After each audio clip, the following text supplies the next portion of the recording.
नमस्कार। देश तथा विदेशमा बस्नुभएको तपाईहरू सम्पूर्ण साथीहरूलाई हार्दिक नमस्कार तथा न्यानो अभिवादन पनि।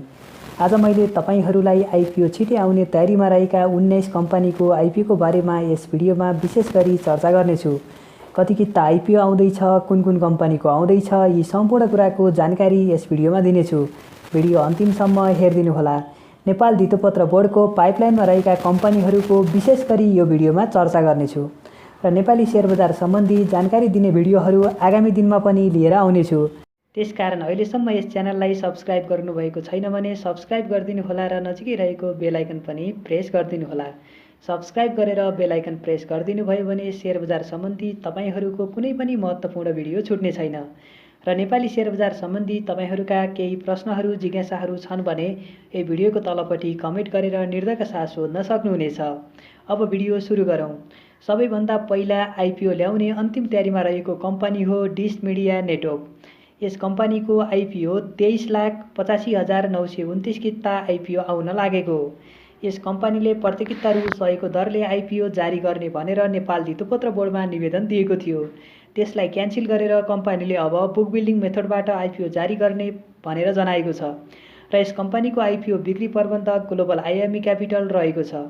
यस कम्पनीको आइपिओ बुक बिल्डिङ प्रक्रियाबाट आउनेछ। प्रति किता रु 100 को दरले यस कम्पनीको आइपिओ आउने छैन।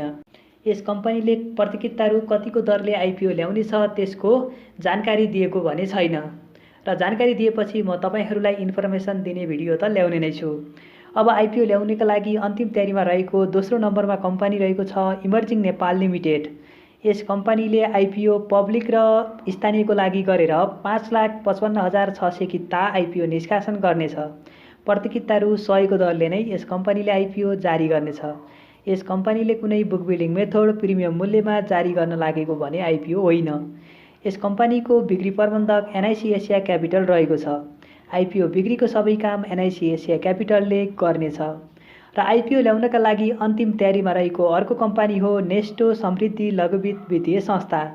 यस कम्पनीले 8,28,750 किता आइपिओ जारी गर्नेछ। यस कम्पनीले आइपिओ प्रति किता रु 100 को दरले नै जारी गर्नेछ।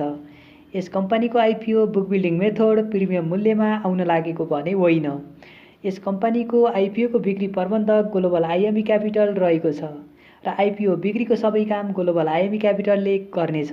अब चौथो नम्बरमा रहेको छ आइपिओ ल्याउनका लागि अन्तिम तयारीमा रहेको कम्पनी हो राष्ट्र उत्थान लघुवित्त कम्पनी। यस कम्पनीले 8,50,000 किता आइपिओ जारी गर्नेछ। प्रति किता रु 100 को दरले नै यस कम्पनीले आइपिओ ल्याउन लागेको हो। यस कम्पनीले प्रिमियम मूल्य बुक बिल्डिङ मेथडबाट आइपिओ जारी गर्न भने लागेको होइन। यस कम्पनीको आइपिओ बिक्री प्रबन्धक एनआइबिएल एसी क्यापिटल रहेको छ र आइपिओ बिक्रीको सबै काम एनआइबिएल एसी क्यापिटलले गर्नेछ। त्यसै गरी आइपिओ निष्कासनका लागि अन्तिम तयारीमा रहेको 5 नम्बरमा रहेको कम्पनी हो उपकार लघुवित्त वित्तीय संस्था। यस कम्पनीको आइपिओ पनि अब छिटै नै आउनेछ। यस कम्पनीले प्रति किता रु 100 को दरले नै आइपिओ निष्कासन गर्न लागेको हो।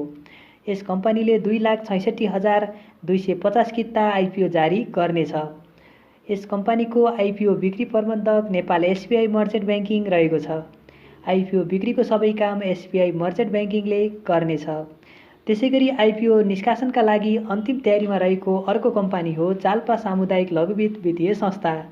यस कम्पनीले पनि प्रति किता रु 100 को दरले नै आइपिओ निष्कासन गर्नेछ। यस कम्पनीको आइपिओको बिक्री प्रबन्धक पर्व क्यापिटल रहेको छ र आइपिओको बिक्री सबै काम पर्व क्यापिटलले हेर्नेछ। यस कम्पनीको आइपिओ पनि कुनै बुक बिल्डिङ मेथड र प्रिमियम मूल्यमा आउन लागेको भने होइन।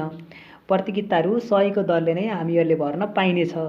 यस कम्पनीले 5,22,000 किता आइपिओ निष्कासन गर्न लागेको हो र यस कम्पनीको आइपिओमा तपाईहरूले 10 किता मात्र आवेदन दिनुभयो भने काफी हुने देखिन्छ र यो एकदमै थोरै पनि हो र यस कम्पनीमा आइपिओ पर्ने भाग्यशाली हुनेछन्।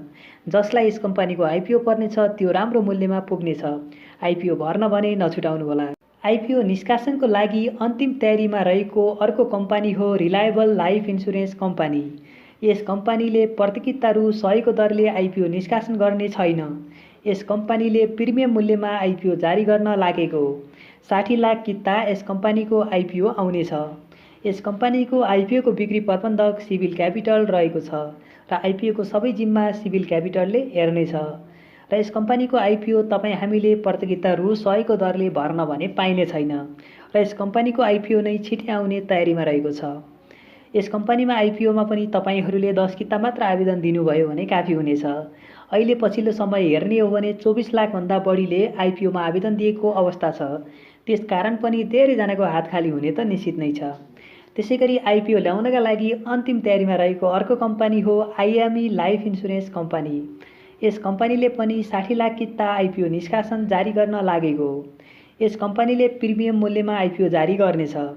प्रति किता रु 100 को दरले आइपिओ निष्कासन गर्ने भनेर नेपाल धितोपत्र बोर्डमा आवेदन दिएको कम्पनीले त्यसलाई क्यान्सल गरेर प्रिमियम मूल्यमा जारी गर्ने भनेर जनाएको छ र यस कम्पनीको आइपिओ पनि प्रति किता रु 100 को दरले भर्न भने पाइने छैन र यस कम्पनीको आइपिओको बिक्री प्रबन्धक सिभिल क्यापिटल मार्केट रहेको छ र आइपिओको सबै काम बिक्रीको जिम्मा सिभिल क्यापिटल मार्केटले गर्नेछ। त्यसैगरी आइपिओ ल्याउनका लागि अन्तिम तयारीमा रहेको अर्को कम्पनी हो ग्रिन भेन्चर्स लिमिटेड। यस कम्पनीले आइपिओ 62 लाख 50,000 किता आइपिओ जारी गर्न लागेको हो र यो हाइड्रो पावर सेक्टर हो। यस कम्पनीले स्थानीय र पब्लिकको लागि आइपिओ जारी गर्नेछ। सबैभन्दा पहिला स्थानीयका लागि जारी गर्नेछ, त्यसपछि पब्लिकको लागि जारी गर्नेछ। यस कम्पनीको आइपिओको बिक्री प्रबन्धक लक्ष्मी क्यापिटल रहेको छ र यस कम्पनीको आइपिओ प्रति किता रु 100 को दरले नै हामीहरूले भर्न पाइनेछ। त्यसैगरी आइपिओ ल्याउनका लागि अन्तिम तयारीमा रहेको अर्को कम्पनी हो बलेफी हाइड्रो पावर कम्पनी। यस कम्पनीले स्थानीय र पब्लिकको लागि गरेर 36,55,940 किता आइपिओ निष्कासन गर्न लागेको हो र यस कम्पनीको आइपिओ पनि प्रति किता रु 100 को दरले नै हामीहरूले भर्न पाइनेछ। यस कम्पनीको आइपिओ कुनै बुक बिल्डिङ मेथड र प्रिमियम मूल्यमा जारी हुन लागेको भने होइन। यस कम्पनीले प्रति किता रु 100 को दरले नै आइपिओ निष्कासन गर्नेछ। यस कम्पनीको आइपिओ 36,55,940 किता आउन लागेको हो। त्यसकारण पनि तपाईँहरूले प्रति किता रु 100 को दरले 10 किता मात्र आवेदन दिनुभयो भने काफी हुनेछ।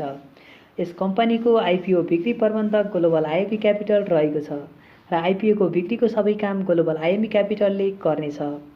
त्यसैगरी आइपिओ निष्कासनका लागि अन्तिम तयारीमा रहेको अर्को कम्पनी हो दोर्तीखोला जलविद्युत कम्पनी। यस कम्पनीले स्थानीय र पब्लिकको लागि गरेर 29,51,929 किता आइपिओ निष्कासन गर्नेछ र यस कम्पनीको आइपिओ पनि प्रति किता रु 100 को दरले नै आउनेछ। तपाईँहरूले प्रिमियम मूल्यमा बुक बिल्डिङ मेथडबाट यस कम्पनीको आइपिओ जारी गर्ने छैन। त्यसकारण पनि तपाईँहरूले प्रति किता रु 100 को दरले नै यस कम्पनीको आइपिओ भर्न सक्नुहुनेछ र यस कम्पनीको आइपिओको बिक्री प्रबन्धक सिद्धार्थ क्यापिटल रहेको छ। आइपिओ बिक्रीको सबै काम सिद्धार्थ क्यापिटलले गर्नेछ। त्यसैगरी आइपिओ निष्कासनका लागि अन्तिम तयारीमा रहेको अर्को कम्पनी हो Vindhyavasini hydro power development company. यस कम्पनीले 25 लाख किता आइपिओ निष्कासन गर्नेछ।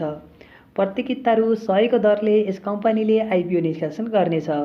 यस कम्पनीको आइपिओ बिक्री प्रबन्धक सानिमा क्यापिटल रहेको छ। आइपिओ बिक्रीको सबै काम सानिमा क्यापिटलले गर्नेछ र यस कम्पनीको आइपिओमा पनि तपाईँ हामीले प्रति किता रु 100 को दरले भर्न पाइनेछ। यस कम्पनीको आइपिओमा पनि 10 किता मात्र आवेदन दिनुभयो भने काफी हुनेछ। त्यसैगरी आइपिओ निष्कासनका लागि अन्तिम तयारीमा रहेको अर्को कम्पनी हो रिभर फल्स पावर लिमिटेड। यस कम्पनीको आइपिओ पब्लिक र स्थानीयको लागि गरेर 34,30,000 किता आइपिओ निष्कासन हुँदैछ। यस कम्पनीको आइपिओ पनि प्रति किता रु 100 को दरले नै तपाईँ हामीले भर्न पाइनेछ र यस कम्पनीको आइपिओ बिक्री प्रबन्धक पर्वो क्यापिटल रहेको छ। आइपिओ बिक्रीको सबै काम पर्वो क्यापिटलले गर्नेछ। यस कम्पनीको आइपिओमा पनि तपाईँहरूले 10 किता मात्र आवेदन दिनुभयो भने काफी हुनेछ। त्यसैगरी आइपिओको निष्कासनका लागि अन्तिम तयारीमा रहेको अर्को कम्पनी हो upper Solu hydro electric company limited. यस कम्पनीको आइपिओ पनि स्थानीय र पब्लिकको लागि गरेर 33,07,500 किता आइपिओ निष्कासन हुनेछ र यस कम्पनीको आइपिओ बिक्री प्रबन्धक एनएमबी क्यापिटल रहेको छ र आइपिओ बिक्रीको सबै काम एनएमबी क्यापिटलले गर्नेछ। यस कम्पनीको आइपिओ पनि प्रति किता रु 100 को दरले हामीहरूले भर्न पाइनेछ। यस कम्पनीको आइपिओ कुनै बुक बिल्डिङ मेथड र प्रिमियम मूल्यमा आउन लागेको भने होइन। यस कम्पनीमा पनि तपाईँहरूले 10 किता मात्र आवेदन दिनुभयो भने काफी हुनेछ। यस कम्पनीमा पनि धेरैजनाको हात खाली हुने देखिन्छ। त्यसैगरी अर्को कम्पनी रहेको छ सयपत्री हाइड्रो पावर लिमिटेड। यस कम्पनीको आइपिओ स्थानीय र पब्लिकको लागि गरेर जम्मा 9 लाख किता आइपिओ आउन लागेको हो। यस कम्पनीको आइपिओ बिक्री प्रबन्धक एनआइबिएल एसी क्यापिटल रहेको छ र आइपिओको बिक्रीको सबै काम एनआइबिएल एसी क्यापिटलले गर्नेछ। यस कम्पनीमा पनि तपाईँहरूले प्रत्येक किता रु 100 को दरले 10 किता आवेदन दिनुभयो भने काफी हुनेछ। यस कम्पनीको आइपिओमा पनि धेरैजनाको हात खाली हुने देखिन्छ, त्यसकारण तपाईँहरूले 10 किता मात्र आवेदन दिनुहोला। त्यसैगरी आइपिओ निष्कासनको लागि अन्तिम तयारीमा रहेको अर्को कम्पनी हो मोलुङ हाइड्रो पावर कम्पनी। यस कम्पनीको आइपिओ 35,31,000 किता आइपिओ निष्कासन हुँदैछ स्थानीय र पब्लिकको लागि। यस कम्पनीको आइपिओ प्रति किता रु 100 को दरले निष्कासन हुन लागेको हो र यस कम्पनीको बिक्री प्रबन्धक सनराइज क्यापिटल रहेको छ र आइपिओ बिक्रीको सबै काम सनराइज क्यापिटलले हेर्नेछ र यस कम्पनीको आइपिओमा पनि तपाईँहरूले 10 किता मात्र आवेदन दिनुभयो भने काफी हुनेछ। त्यसैगरी आइपिओ निष्कासनका लागि अन्तिम तयारीमा रहेको अर्को कम्पनी हो Himalayan hydro power limited company. यस कम्पनीको आइपिओ पनि प्रति किता रु 100 को दरले निष्कासन हुनेछ। यस कम्पनीको आइपिओ 22,50,000 किता निष्कासन हुन लागेको स्थानीय र पब्लिकको लागि गरेर। यस कम्पनीको आइपिओ बिक्री प्रबन्धक ग्लोबल आइएमई क्यापिटल रहेको छ। आइपिओ बिक्रीको सबै काम ग्लोबल आइएमई क्यापिटलले गर्नेछ। यस कम्पनीमा पनि तपाईँहरूले मात्र 10 किता भर्नुभयो भने काफी हुनेछ। प्रति किता रु 100 को दरले नै हामीहरूले भर्न पाइनेछ। आइपिओ निष्कासनको लागि अन्तिम तयारीमा रहेको अर्को कम्पनी हो अप्पर हेवाखोला हाइड्रो पावर कम्पनी। यस कम्पनीले स्थानीय र पब्लिकको लागि 20 करोड रुपियाँ बराबरको 20 लाख किता आइपिओ निष्कासन गर्नेछ। यस कम्पनीको आइपिओ बिक्री प्रबन्धक एनएमबी क्यापिटल रहेको छ। यस कम्पनीको आइपिओ पनि प्रति किता रु 100 को दरले हामीहरूले भर्न पाइनेछ। यस कम्पनीको आइपिओमा तपाईँहरूले 10 किता मात्र आवेदन दिनुभयो भने काफी हुनेछ।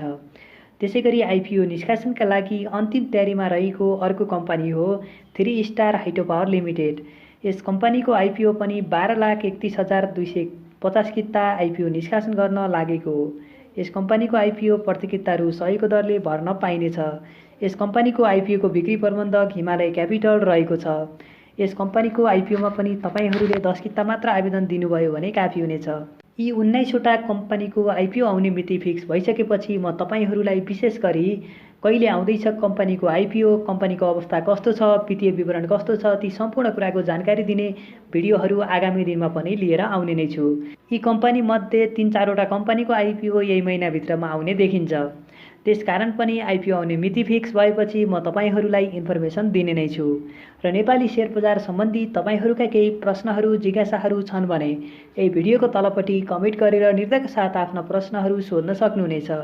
आगामी दिनमा पनि शेयर बजार सम्बन्धी नयाँ अपडेटको साथ उपस्थित हुने नै छु। त्यति बेलासम्मका लागि बिदा हुन चाहन्छु। तपाईँहरू सम्पूर्णको जय होस्, नमस्कार।